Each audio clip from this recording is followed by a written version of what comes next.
अरे रोड की जरूरत है तो भाजपा ने कहा पुलिस स्टेशन ले लो। अरे पीने के पानी की लाइन की जरूरत है, नहीं पानी मत पियो, पुलिस स्टेशन ले लो। अरे कचरे के अंबार को निकालवा दो, नहीं पुलिस स्टेशन ले लो। अरे ट्रैफिक जाम के मसले को हल करा दो, नहीं पुलिस स्टेशन खोल देंगे। ये इतनी मोहब्बत पुलिस स्टेशन को खोलने से अगर भाजपा को है, स्कूल खोलने से नहीं है, ग्रीन जोन को बर्खास्त करने से नहीं है। वो ये चाहते हैं कि मियां जी पर कंट्रोल किया जाए। याद रखो, अब मियां जी पर कंट्रोल नहीं हो सकेगा। ये देश मेरा है, गुजरात भी मेरा है। आप सिर्फ पुलिस स्टेशन से हमारे जज्बात को कंट्रोल नहीं कर सकते। इंसान है, इंसान को जरूरत है पीने के पानी की। इंसान है तो उसकी औलाद के लिए शिक्षा के लिए स्कूल की जरूरत है, बेटियों के डिग्री कॉलेज की जरूरत है। इंसान है तो ग्रीन जोन को खत्म करना पड़ेगा ताकि हम इज्जत की जिंदगी गुजार सकें। यह मजलिस की लड़ाई है। मैं आपसे वादा कर रहा हूं कि आप इन मसाइल पर गौर करिए। और जब बात शिक्षा की आती है तो क्या यह बात सच नहीं है भाजपा वालों कि गुजरात में ऐसे 700 प्राइमरी स्कूल हैं। गुजरात में ऐसे 700 प्राइमरी स्कूल हैं जहां पर एक टीचर पहली से 8वीं जमात के हर सब्जेक्ट को पढ़ाता है। 700 प्राइमरी स्कूल में एक टीचर पहली से फर्स्ट से 8 क्लास तक पढ़ाता है। क्या पढ़ाता होगा वो बेचारा? एक टीचर यानी एक अनार 100 बीमार के बराबर ये मिसाल दी जाती है। तो यहां पर गुजरात के स्कूलों में नजर आता है कौन सा डेवलपमेंट किया गया जुहापुरा में। जुहापुरा में तो मुसलमानों से सौतेला सलूक किया गया, तासुबियत के मजारे किए गए। मुसलमान इलाका है तो नफरत के तौर पर देखा जाता है। मुसलमान इलाका है तो कहा जाता है दुश्मन का इलाका है, वहां पर काम नहीं करवाएंगे। हम आपसे कह रहे हैं कि इन नफरतों को हम तोड़ेंगे, मोहब्बत को जुहापुरा में आम करेंगे, विधानसभा में आम करेंगे। हम ना भाजपा से डरते हैं, ना कांग्रेस की बातों से हमको यकीन करना है। हमको जमहूरियत में, लोकतंत्र में अपने मसाइल को हल करना है। आप खुद सोचिए कि भाजपा की सरकार है, इतने सालों से 28,000 टीचर की वैकेंसी है। 28,000 क्यों नहीं दिए भाजपा वाले? इम्तिहान तो होता है टीचर की भर्ती का, मगर खुद भाजपा वाले पेपर को लीक कर देते हैं और एग्जाम कैंसिल हो जाता है। यह काम होता है। नौकरी देना मकसद नहीं है, पेपर को लीक कर देते हैं, उसके बाद बोलते हैं पेपर लीक हो गया। मेरे अजीज दोस्तों और बुजुर्गों, हम आपसे वादा कर रहे हैं कि इंशाअल्लाह ताला मजलिस का आप एक मर्तबा साथ दीजिए और इंशाअल्लाह ताला हम इस जुहापुरा में पूरे गुजरात में जहां कहीं भी गरीबों से, मजलूमों से, दलितों से, मुसलमानों से, आदिवासियों से, हमारे सेकुलर भाइयों से नाइंसाफी हो रही है, मजलिस उस नाइंसाफी के खिलाफ आवाज उठाएगी। और यहां के मेंबर ऑफ पार्लियामेंट तो देश के होम मिनिस्टर जनाब अमित शाह हैं। अमित शाह हैदराबाद को जब कभी भी आते, अपने भाषण में मेरा 2 मर्तबा नाम लिए उनको चैन से रात में नींद नहीं आती।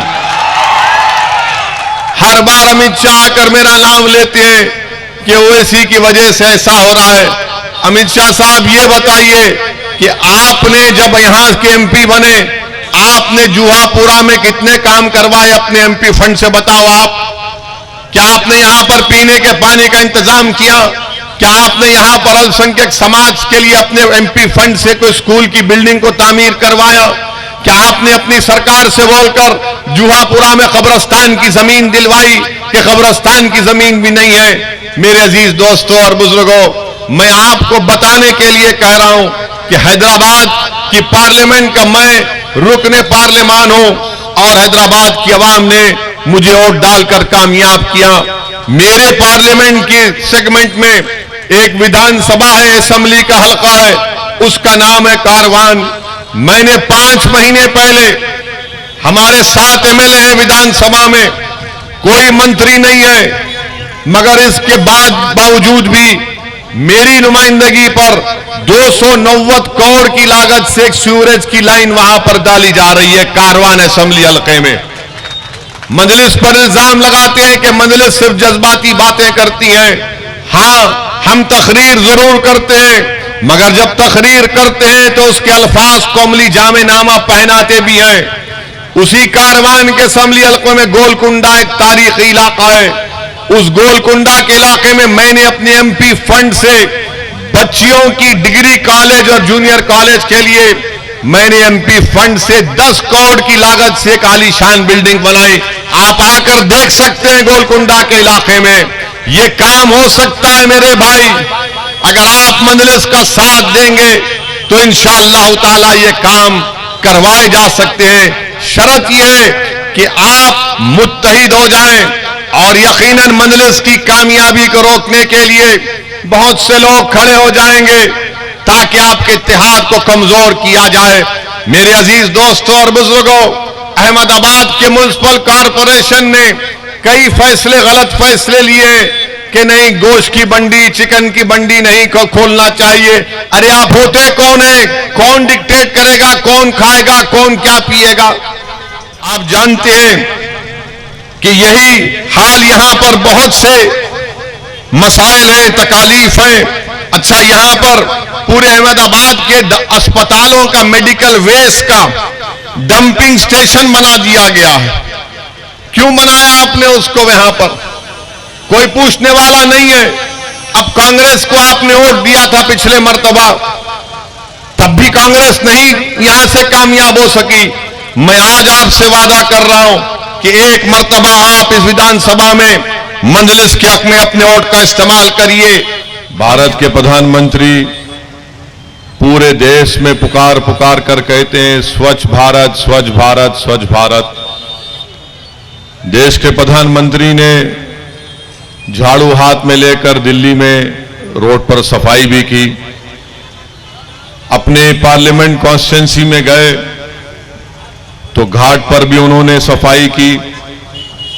मैं देश के प्रधानमंत्री से अपील करना चाह रहा हूं कि अगर वो जूहापुरा को आएंगे और जहां पर पूरे अहमदाबाद का कचरा डाला जाता है, प्रधानमंत्री भी एक झाड़ू अपने हाथ में ले लें, मैं भी अपने हाथ में झाड़ू लूंगा और वहां से उस कचरे के ढेर को हम साफ करने तैयार हैं। क्या भारत के प्रधानमंत्री और उनकी सरकार उस कचरे के ढेर को, जो ऐसा लगता है कि एक पहाड़ बना हुआ है, मगर वो पहाड़ नहीं है, कचरे का एक ढेर बनकर पहाड़ की शक्ल इख्तियार कर गया। हम ये आपको बताना चाह रहे हैं कि आपके इस विधानसभा में, इस असेंबली हलके में कचरे के ढेर के अंबार लगा दिए गए, जिससे लोग बीमार पड़ते हैं, जिससे लोगों को टीबी के मर्ज में मुब्तला हो जाते हैं। इसका कोई पुरसाने हाल नहीं है। आपने बरसों कांग्रेस का और भाजपा का साथ दिया, मगर इन पार्टियों ने आपकी इस तकलीफ को दूर नहीं किया। आप जानते हैं कि यहां पर ट्रैफिक का इतना बड़ा मसला है। यहां पर ट्रैफिक जैम तो ऐसा लगता है कि रोज का मसला है। दिन में 24 घंटे में से 18-19 घंटे तो ट्रैफिक जैम होती है और इसका मसले का हल नहीं होता है। ब्रिज की मंजूरी हो गई, मगर फ्लाईओवर के लिए पैसे नहीं दिए जाते। आप बताइए फिर क्या कर रहा है यहां का एमएलए, यहां का विधायक? क्या इनको ये तकलीफ मालूम नहीं होती है कि ट्रैफिक के मसले को हल किया जाए, मगर उसको हल नहीं कर सकते हैं। फिर बात होती है कि जल से नल योजना। मेरे अजीज दोस्तों और बुजुर्गों, ये तो सिर्फ एक नारा बनकर रह गया। ऐसे हजारों घर हैं जूहापुरा में जहां पर साफ पानी नहीं मिलता। और आप जानते हैं कि यहां पर एक छोटा सा पार्क बनाया गया था जिसका नाम मुस्कान रखा गया, तो बीजेपी को पसंद नहीं आया कि बच्चों के चेहरे पर मुस्कान कैसे होगी, और उस पार्क को बुलडोजर के जरिए निस्तो नाबूद कर दिया गया। मेरे अजीज दोस्तों और बुजुर्गों, आप जानते हैं कि ग्रीन जोन का एक बहुत बड़ा मसला जूहापुरा में है। आप इस बात को जानते हैं कि ग्रीन जोन के नाम पर जुहापुरा की तरक्की को रोक दिया गया और जुहापुरा के उस इलाके में जहां पर एक बड़ी तादाद में मुसलमान बसते हैं वहां पर ग्रीन जोन बना दिया गया और ग्रीन जोन में सिर्फ 5% तामीर हो सकती है। अभी हमको हमारे कॉरपोरेटर साहब बता रहे थे कि आज ही के दिन एक बुरी खबर उन्होंने मुझे बताई कि मौलाना हबीब का एक बिल्डिंग थी, आज जाकर उसको डिमोलिश कर दिया गया। क्यों बीजेपी की सरकार, क्यों यहां के member of parliament Amit Shah, क्यों भारत के प्रधानमंत्री जिनको सत्ता मिली 2-2 मर्तबा भारत की, गुजरात के मॉडल को सारी भारत में दिखाया, मगर क्या भाजपा वाले बता सकते हैं कि गुजरात का कौन सा मॉडल है जहां पर अल्पसंख्यक समाज मुसलमान बसते हैं तो वहां पर ग्रीन जोन बना दिया जाता है? क्यों बना दिया जाता? ताकि अल्पसंख्यक समाज चैन की जिंदगी ना गुजार सके, ताकि मुस्लिम अक़लियत इज्जत के साथ अपनी जिंदगी ना गुजार सके, ताकि उनके इलाकों में सही तरीके से रोड का मौसर इंतजाम ना हो सके। और हम आपसे वादा कर रहे हैं कि आने वाले चुनाव में आप यहां से मंजलिस के उम्मीदवार को आप एमएलए बनाइए। इंशाअल्लाह ताला यह ग्रीन जोन का मसला साबिर काबुलीवाला साहब की क़ियादत में हम इसको हल करेंगे, इसको निकालेंगे और अगर जरूरत पड़ेगी तो इंशाअल्लाह ताला मैं आपसे वादा कर रहा हूं कि मैं खुद जुहापुरा आकर जुहापुरा की सड़क पर मैं रोड जाम, चक्का जाम कर दूंगा उस वक्त तक जब तक के ग्रीन जोन नहीं निकाला जाएगा। मेरे अजीज दोस्तों और बुजुर्गों, ये ग्रीन जोन निकालना जरूरी है। ग्रीन जोन जुहापुरा के मुसलमानों से तासुब की निशानी है, नफरत की निशानी है और लोकतंत्र में इस तरह के फैसले नहीं लिए जा सकते हैं। जुहापुरा में आप जानते हैं कि गवर्नमेंट स्कूल नहीं है, बल्कि मैं ये जिम्मेदारी के साथ आपसे कह रहा हूं कि जुहापुरा में गवर्नमेंट स्कूल, बल्कि पूरे अहमदाबाद में गवर्नमेंट स्कूल सिर्फ 8वीं जमात तक पूरे अहमदाबाद डिस्ट्रिक्ट में है। क्यों नहीं सरकार जुहापुरा में गवर्नमेंट स्कूल खोलती है? खोला गया था मगर उसके बाद नहीं खोला गया। क्यों नहीं खोलती है सरकार, जब सारी दुनिया में आप बोलते हैं कि गुजरात में तो पूरा यहां पर जन्नत शद्दाद के नजारे दिखाए जाते हैं?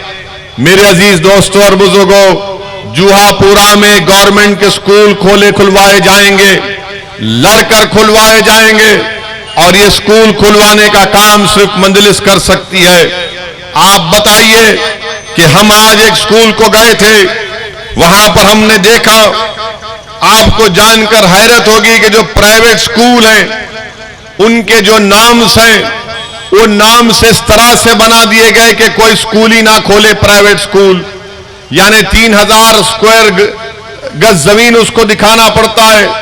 और जो फायर नाम्स बनाए गए प्राइवेट स्कूल के लिए वो कोई इंडस्ट्री के फायर नाम स्कूल के लिए दे दिए गए। ये क्यों बनाए जा रहे हैं इस तरह के कानून? ताकि कोई मुसलमान आगे बढ़कर प्राइवेट स्कूल भी ना खोल सके और हम अपने बच्चों को इल्म के जेवर से आरास्ता ना कर सके।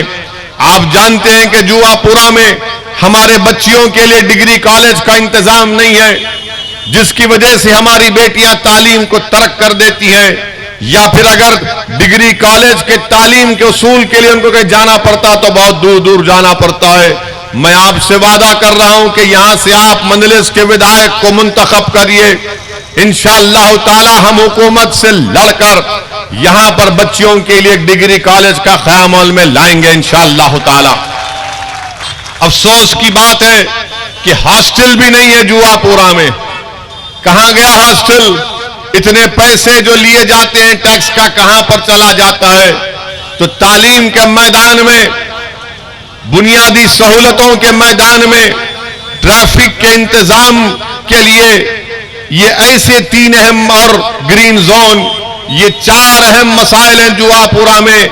मैं आपसे वादा कर रहा हूं कि आप मजलिस इत्तेहादुल मुस्लिमीन के हक में आने वाले असेंबली के चुनाव में वोट दें।